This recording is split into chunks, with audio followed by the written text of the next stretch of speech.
news today, before we get on to the companies and the exchange, is that the Commissioner of the Companies and Intellectual Property Commission, that's CIPC, Astrid Ludin, well known to us in television studios and in commenting on issues of the day, we had a story that she had resigned, and before that she was about to be suspended. Now Astrid joins us on the line now. Astrid, that was the story. Tell us what's happened.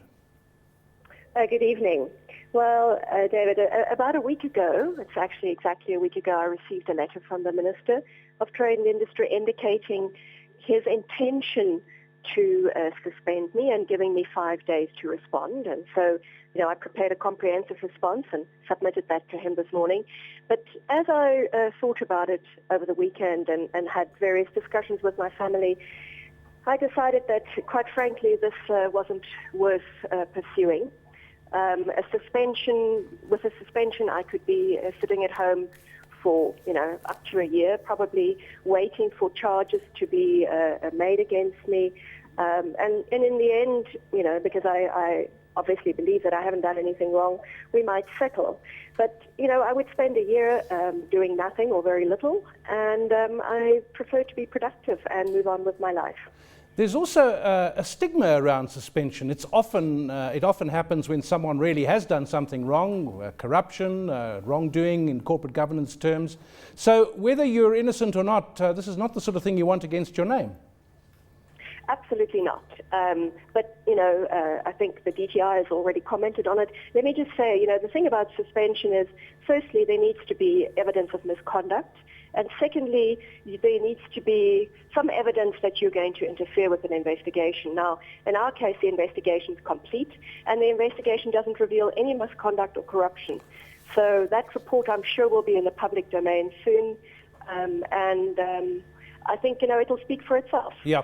They talk about technical procedures, and apparently Lionel October said that you'd actually done an excellent job in turning around the commission, and so they are themselves saying these are technical rather than moral issues.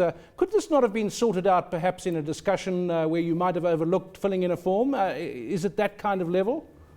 Well, it's basically at the level it is at is, we have a difference of opinion with the Gobodo, the forensic investigators.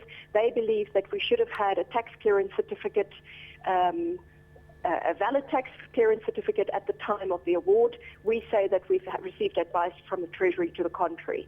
So it's really technical, and I think those are issues that need to be properly debated, and different opinions need to be put on the table. I think what I can add is that most of these matters have already been audited, and the Auditor General didn't find any wrongdoing. Do you think there's something personal in this move? I think that there's a personal issue issues that have been raised by one of our unions, NEHAO, and I think that perhaps the minister's been under pressure. So, but I can't comment on it, and unfortunately, I haven't had a discussion with the minister, and I think he's best placed to elucidate this. It's a personal view of mine, reading and listening and interviewing people, that sometimes government departments in particular, but also companies, are a bit trigger-happy with suspensions, that some of the issues could be sorted out without going to suspension. Do you think they are taken aback by your decision now not to go through with this? I'm not sure. I've not had any contact with the DTI or with the minister today. The minister is traveling. But I would agree with you that, suspension seems to be a method of dealing with particular issues in government that I don't think is appropriate. At all levels of the organisation, you need to be very clear about the reasons for suspension. And I don't believe in my case those reasons were very clear. Well, that is Astrid Ludin on the line there. She is the Commissioner of the CIPC, senior position in a government body, Astrid Ludin. Notice of suspension, and she has now decided not to go through that whole process and has resigned.